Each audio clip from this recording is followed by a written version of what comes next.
बच्चों, हिंदी कालांश में आपका स्वागत है। आज हम बाल राम कथा इस पूरक पाठ्य पुस्तिका से पाठ दूसरा जंगल और जनकपुर इस पाठ का अध्ययन करेंगे। यहाँ पर आपको एक चित्र दिखाई दे रहा है। इस चित्र में श्री राम और उनके साथ लक्ष्मण नजर आ रहे हैं।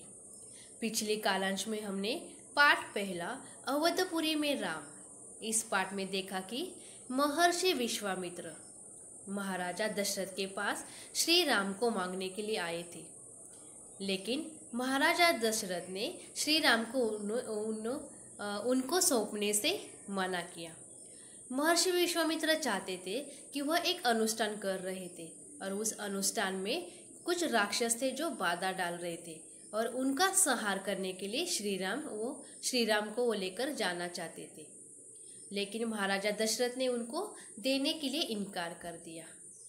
फिर वशिष्ठ मुनि ने बहुत समझाने के बाद महाराजा दशरथ तैयार हो गए उनके साथ राम को भेजने के लिए, लेकिन उन्होंने एक शर्त रखी कि श्री राम महर्षि विश्वामित्र के साथ अकेले नहीं जाएंगे, तो लक्ष्मण को भी वो साथ लेकर जाए। फिर आगे हम जानकारी लेते हैं। राजमहल से निकलकर महर्षि विश्वामित्र सरयू नदी की ओर बढ़े। दोनों राजकुमार साथ थे। उन्हें नदी पार करनी थी आश्रम पहुंचने के लिए। विश्वामित्र ने अयोध्या के निकट नदी पार नहीं की। दूर तक सरयू के किनारे किनारे चलते रहे, दक्षिणी तट पर, उसी तट पर जिस पर अयोध्या नगरी थी। जैसे ही वो तीनों राजमहल से निकलकर सरयू नदी की ओर आगे बढ़ते जा रहे थे और वह नदी उनको पार करनी थी आश्रम पहुंचने के लिए, लेकिन विश्वामित्र ने नदी पार नहीं की, तो उसी नदी के किनारे चलते रहे और आगे बढ़ते रहे। दक्षिणी तट पर, वही दक्षिणी तट जहां पर अयोध्या नगरी थी। वे चलते रहे नदी के घुमाव के साथ साथ। राजमहल पीछे छूट गया, उसकी आखिरी बस्ती भी निकल गई। चलते चलते एक तीखा मोड़ आया तो सब कुछ दृष्टि से ओझल हो गया। राम और लक्ष्मण ने एक बार भी पीछे मुड़कर नहीं देखा। वे नदी के किनारे से चलते ही रहे थे, आगे बढ़ते ही जा रहे थे। जैसे नदी के घुमाव के साथ साथ वह भी आगे जा रहे थे। राजमहल अब कब का पीछे छूट गया था और उनकी जो बस्ती थी, बस्ती यानी कि गांव, वो भी पीछे निकल गए थे। चलते चलते पर एक तीखा मोड़ आया, तीखा यानी कि तेज मोड़ आया और उससे कुछ दृष्टि से ओझल हो गया। मतलब जो भी दिखाई दे रहा था नदी के किनारे का, वह सब कुछ ओझल हो गया उस तीखे मोड़ से। राम और लक्ष्मण आगे ही बढ़ते जा रहे थे। उन्होंने पीछे मुड़कर देखा भी नहीं और उनकी नजर सामने ही थी, महर्षि विश्वामित्र के सधे कदमों की ओर। सूरज की चमक धीमी पड़ने लगी, शाम होने को आई। राजकुमारों के चेहरों पर थकान का कोई भी चिन्ह नहीं था, उत्साह था। वे दिन भर पैदल चले थे और चलने को तैयार थे। महर्षि अचानक रुके, उन्होंने आसमान पर दृष्टि डाली। देखो, श्री राम और लक्ष्मण महर्षि विश्वामित्र के पीछे, उनकी कदमों के पीछे पीछे ही चले जा रहे थे। सूरज की चमक धीमे पड़ने लगी, मतलब शाम होने को आई थी। लेकिन पूरे दिन चलने के बाद भी राजकुमारों के चेहरे पर कोई भी थकान दिख ही नहीं रही थी। उत्साह था कि जैसे अभी भी वो चलने के लिए तैयार थे। तभी महर्षि अचानक रुके और उन्होंने आसमान यानी कि आकाश पर नजर डाली। चिड़ियों के झुंड अपने बसेरे की ओर लौट रहे थे। बसेरा यानी रहने का स्थान। जैसे ही शाम होती है, सब पशु प्राणी जो है वह अपने अपने घर में वापस आते हैं। चिड़िया पक्षी जो है वह अपने बसेरे यानी कि घोंसले में वापस आते हैं। तो यह शाम का वातावरण था। आसमान मटमैला लाल हो गया था। चरवाहे लौट रहे थे, गायों के पैर से उठते धूल में आधे छुपे हुए। वह अपने घर की तरफ वापस आ रहे थे। जो गाय है, चरवाहे भी घर वापस आ रहे थे। हम आज रात नदी तट पर ही विश्राम करेंगे, महर्षि ने कहा। नदी तट यानी कि किनारा, नदी के किनारे पर ही आज हम रात पर आराम करेंगे। दोनों राजकुमारों के चेहरे के भाव देखते हुए विश्वामित्र हल्का सा मुस्कुराए कि पूरा दिन चलने के बाद भी उन दोनों के चेहरों पर कोई भी थकान दिखाई नहीं दे रही थी। यह देखकर विश्वामित्र हल्का सा मुस्कुराए। राम के निकट आते हुए उन्होंने कहा, मैं तुम दोनों को कुछ विद्याएं सिखाना चाहता हूँ। इन्हें सीखने के बाद कोई तुम पर प्रहार नहीं करेगा, उस समय भी नहीं जब तुम नींद में रहो। जैसे वो श्री राम के पास आए, निकट यानी कि पास आए, और उन्होंने कहा कि मैं तुम दोनों को कुछ विद्याएं सिखाना चाहता हूँ, और वह विद्याएं अगर तुम प्राप्त करोगे तब तुम नींद में भी आपको कोई भी नुकसान नहीं पहुंचाएगा। और राम और लक्ष्मण नदी में मुंह हाथ, यहाँ पर चित्र दिखाई दे रहा है जिस तरह से वशिष्ठ मुनि राम और लक्ष्मण को कुछ विद्याएं सिखा रहे हैं। यह इस तरह की विद्याएं थी कि वो सोते समय भी उनको कोई भी शत्रु उनको नुकसान नहीं पहुंचा सकता था। तो इस तरह की विद्याएं इस चित्र में हमें दिखाई दे रही है, वशिष्ठ मुनि श्री राम और लक्ष्मण को सिखाते हुए। देखिए, राम और लक्ष्मण नदी में मुंह हाथ धोकर लौटे, महर्षि के निकट आकर बैठे। विश्वामित्र ने दोनों भाइयों को बला अतिबला नाम की विद्याएं सिखाई। विद्याओं का नाम है यहाँ पर बला और अतिबला। यह विद्याएं सिखाई। रात में वे लोग वहीं सोए, तिनकों और पत्तों का बिस्तर बनाकर, बिस्तर यानी कि बिछावन। जैसे ही जंगल में वो लोग रात गुजारने वाले थे और नदी के किनारे पर, तो वहाँ पर उन्होंने क्या किया, तिनकों और पत्तों से, जो कि पेड़ के पत्ते हैं, उसी का सब बिस्तर यानी बिछावन बनाया और वहीं पर उन्होंने रात बिताई। और नींद आने लगी और महर्षि उनसे बात करते लगे। जब तक नींद आने तब तक वो उनसे बात कर रहे थे। फिर सुबह हुई, यात्रा फिर शुरू हुई। मार्ग वही था, सरयू नदी के किनारे किनारे। फिर सुबह होने के बाद सफ़र, यात्रा यानी कि सफ़र शुरू हो गया और मार्ग वही था, वही उनका मोड़ था। नदियों, जो सरयू नदी का किनारा था, उसी किनारे से वो आगे की ओर बढ़ते जा रहे थे। चलते चलते वे एक ऐसी जगह पहुँचे जहाँ दो नदियाँ आपस में मिलती है। उस संगम की दूसरी नदी गंगा थी। महर्षि अब भी आगे चल रहे थे, लेकिन एक अंतर आ गया। राम लक्ष्मण अब दूरी बनाकर नहीं चलते थे, महर्षि के ठीक पीछे थे ताकि उनकी बातें ध्यान से सुन सके। सुबह होने के बाद वो जैसे चलने लगे तो वहाँ पर एक जगह पर ऐसी थी कि जहाँ दो नदियाँ आपस में मिलती थी। जहाँ दो नदी आपस में एक साथ मिलती है उसे हम संगम कहते हैं, है ना।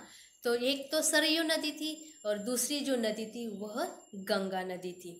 और महर्षि अब आगे आगे चल रहे थे और फिर उनके पीछे राम लक्ष्मण दूरी बनाकर नहीं चलते थे, वो एक ही साथ चलते थे ताकि महर्षि जो भी उनको बातें बता रहे हैं वह उनसे ध्यान से वह बातें सुन सके।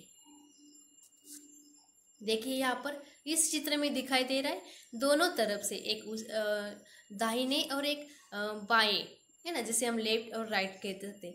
वह दोनों तरफ से यहाँ पर नदियाँ बहती हुई आ रही है और आगे की तरफ दोनों नदियाँ एक साथ बह रही है। आगे मतलब यहाँ पर दोनों नदी एक इकट्ठा मिल रही है, उसे हम क्या कहते हैं, संगम। दोनों नदियाँ जहाँ इकट्ठा आती है, इकट्ठा बहती है, इकट्ठा हो जाती है, उसे हम संगम कहते हैं। देखिए यहाँ पर मतलब दोनों नदियाँ मिल जाती है, उस स्थान को हम संगम कहते हैं। रास्ते में पड़ने वाले आश्रमों के बारे में वह बता रहे थे, वहाँ के लोगों के बारे में, वृक्षों वनस्पतियों के संबंध में, स्थानीय इतिहास उसमें शामिल होता था। यह महर्षि विश्वामित्र उन दोनों को आश्रमों के बारे में बता रहे थे, वहाँ के किस तरह से लोग हैं, लोगों के बारे में, जंगल में जो वृक्ष है, वनस्पतियाँ, उनके संबंध में वह सब कुछ बातें दोनों को बता रहे थे। आगे की यात्रा कठिन थी, जंगलों से होकर। उससे पहले उन्हें नदी पार करनी थी। रात में ऐसा करना महर्षि विश्वामित्र को उचित नहीं लगा। आगे की यात्रा पार करने के लिए उनको नदी पार करनी थी और फिर रात का समय था, इसलिए नदी पार नहीं कर सकते थे। इसलिए विश्वामित्र ने उनको सही नहीं लगा कि रात के समय नदी पार करके आगे के सफर के लिए चले। तो तीनों लोग वही रुक गए। तीनों लोग वही रुक गए संगम पर बने एक आश्रम में। रात के समय नदी पार करना सही नहीं था, इसलिए वो संगम पर बने हुए आश्रम में रुके। अगली सुबह उन्होंने नाव से गंगा पार की। गंगा नदी जो थी वह उन्होंने नाव से पार की। नदी पर जंगल था। नदी के दूसरी तरफ जंगल था, घना, दुर्गम। सूरज की किरणें धरती तक नहीं पहुंचती थी, इतना घना। वह डरावना भी था। आपको वैसे भी पता है, जंगल तो इतने बड़े बड़े वृक्ष रहते हैं और इतना घना जंगल रहता है कि कभी कभी सूरज की जो किरणें हैं वो ज़मीन तक, यानी कि जंगल की ज़मीन तक पहुंचती भी नहीं, इतना घना जंगल होता है। और ऐसे ही घना जंगल में सूरज की किरणें वहाँ तक तो पहुंच ही नहीं रही थी, और वह डरावना भी था। घना जंगल तो था, साथ साथ डरावना भी था। वह हर ओर से झिंगुरों की आवाज़ आ रही थी, जानवरों की दहाड़ आ रही थी, कर्कश ध्वनि आ रही थी। जंगल में जो पशु प्राणी थी उनकी आवाज़ें, यानी जानवरों की आवाज़ें, कीटकों की आवाज़ें आ रही थी, और वह भी कर्कश ध्वनि यानी कि आवाज़। राम और लक्ष्मण को आश्वस्त करते हुए महर्षि ने कहा, ये जानवर और वनस्पतियां जंगल की शोभा है।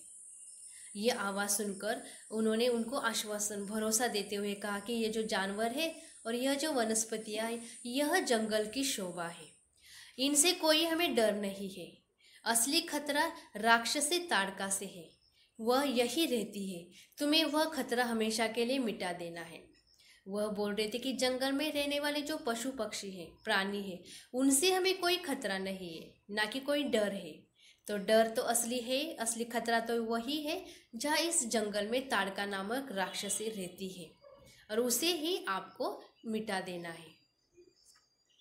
देखिए यहाँ पर चित्र में दिखाई दे रहा है कि यहाँ पर एक राक्षस है जिसका नाम है ताड़का, और उसी राक्षस को मिटा देने के लिए महर्षि मतलब जंगल में जिस तरह से जिस वन में वो जंगल से वो जा रहे थे, उसी जंगल में यह ताड़का का वन यह था, और उस वन को ताड़का के नाम से ही नाम दिया था, जैसे ताड़का वन। ताड़का के डर से कोई उस वन में नहीं आता था। जो भी आता ताड़का उसे मार डालती। इतनी भयावह और ताड़का राक्षसा थी कि उसकी डर से उस जंगल में कोई भी आता नहीं था, और जो भी अगर आता है तो ताड़का उसे मार देती थी और अचानक आक्रमण कर देती। आक्रमण यानी कि हमला बोल देना। और उसका डर इतना था कि उस सुंदर वन का नाम ताड़का वन गया था। और वो जो इतना अच्छा जंगल था, सुंदर वन, तो उस वन का ताड़का वन बन गया था। राम ने महर्षि की आज्ञा मान ली, धनुष्य पर प्रत्यंचा चढ़ाए और उसे एक बार खींचकर छोड़ा। इतना ताड़का को क्रोधित करने के लिए बहुत था। टंकार सुनते ही क्रोध से बिलबिलाई ताड़का गरजती हुई राम की ओर दौड़ी। दो बालकों को देखकर उसका क्रोध और भड़क उठा। जैसे ही विश्वामित्र ने उनको कहा कि यहाँ पर ताड़का जो राक्षसी, उसे ही आपको मिटाना है, यह बात मानकर श्री राम ने धनुष पर प्रत्यंचा चढ़ाई। प्रत्यंचा मतलब डोर, धनुष की डोर, उसे हम प्रत्यंचा कहते हैं। और फिर जैसे ही उन्होंने धनुष पर प्रत्यंचा चढ़ाई और फिर एक ही बार खींचकर वो बाण छोड़ा, और इतना ताड़का को डराने के लिए काफी था। और फिर क्रोध से यानी कि गुस्से से ताड़का जो है वो गरजती हुई राम की तरफ दौड़ रही थी। और दो बालक जंगल में क्या कर रही है, और यह देखकर उससे बहुत क्रोध यानी कि गुस्सा आया और वो भड़क उठी। यहाँ पर मैं बताती हूँ कि प्रत्यंचा किसे कहते हैं। यहाँ पर एक धनुष का चित्र दिखाई दे रहा है, बराबर। तो धनुष की जो डोर है, जिस डोर पर बाण को रखा जाता है, उसे ही प्रत्यंचा कहते हैं। विशालकाय पेड़ कांप उठे, पत्ते टूटकर इधर उधर उड़ने लगे। धूल का घना बादल छा गया, उसमें कुछ दिखाई नहीं पड़ता था। फिर ताड़का ने पत्थर बरसाने शुरू कर दिए। राम ने उस पर बाण चलाए। लक्ष्मण ने भी निशाना साधा। जैसे ही दोनों राजकुमारों को देखा तो ताड़का उनकी ओर आ रही थी, गुस्से से भड़क उठी थी। और वही विशाल यानी कि बड़े बड़े पेड़ भी कांप उठ रहे थे। पत्ते जो थे वो टूटकर इधर उधर बिखरने लगे और धूल उड़ रही थी पूरे बादलों पर। ऐसे लग रहा था कि मिट्टी जो है वो धूल वह छाई हुई थी और कुछ भी दिखाई नहीं दे रहा था। और फिर ताड़का ने क्या किया, पत्थर बरसाने शुरू की। जिस तरह से पानी बरसता है ना बारिश के समय, वैसे ही उसने क्या किया, ताड़का ने पत्थर बरसाने शुरू किए। और फिर राम ने उसी समय बाण चलाए और लक्ष्मण ने भी निशाना साधा था ताड़का को। ताड़का बाणों से घिर गई। दोनों भाइयों बाण पर बाण चला रहे थे और ताड़का क्या हुआ, बाणों की वजह से वो पूरा घिर गई।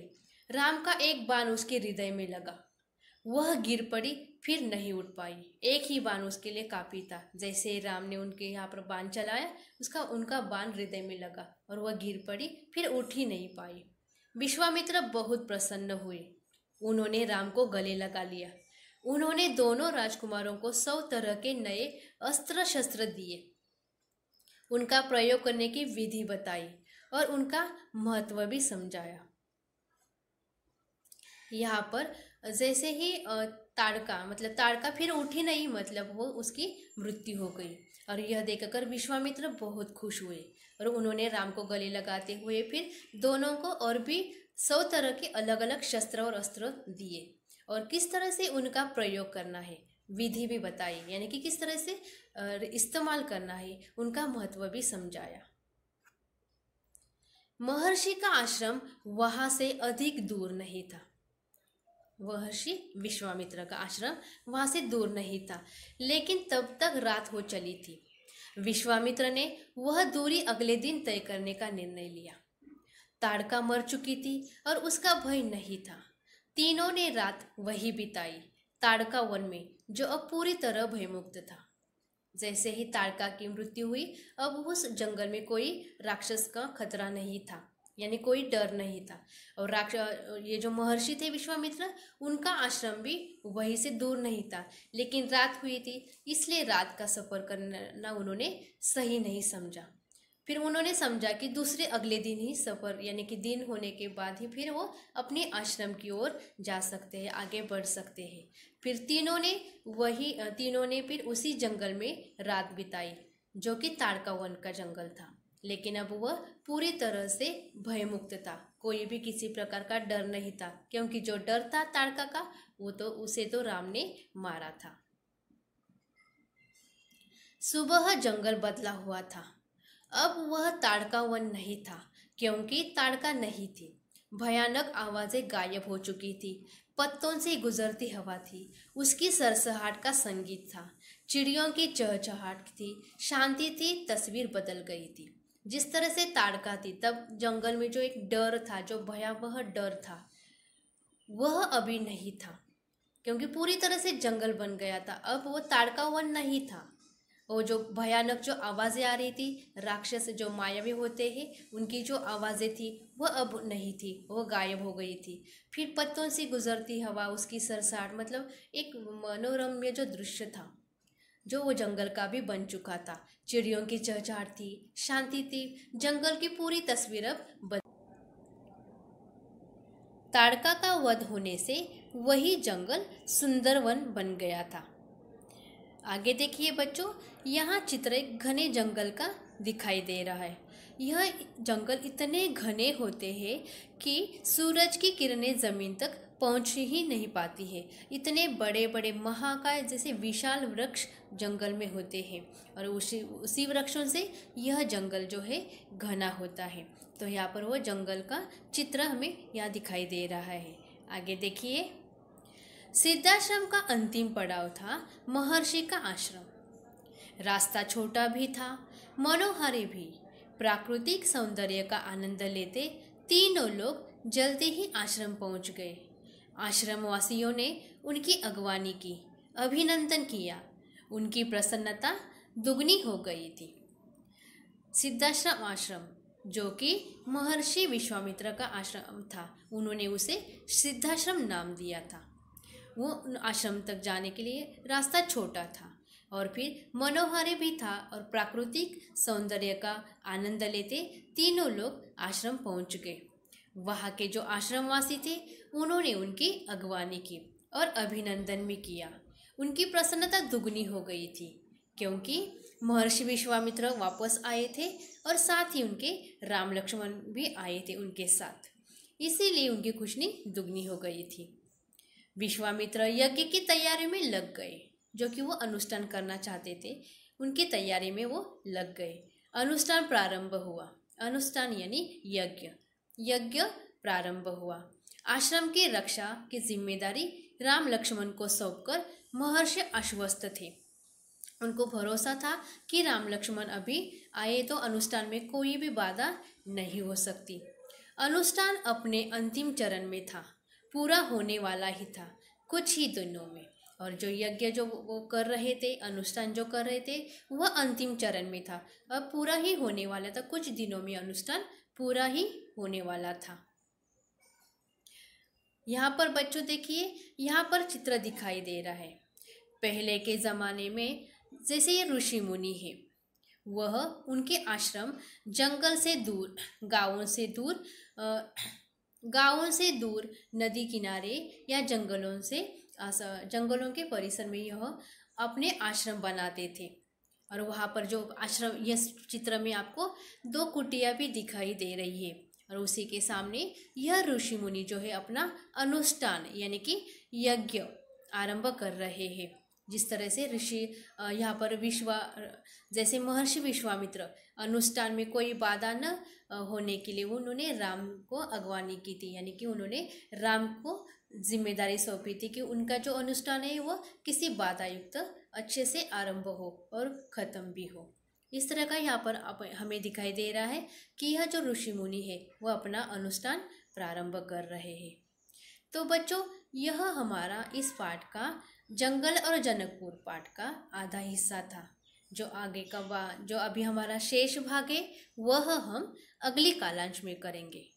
मुझे आशा है कि आपको यह कालांश में जो मैंने समझाया जंगल और जनकपुर का जो शेष भाग वो आपको अच्छे से समझ आया होगा। धन्यवाद।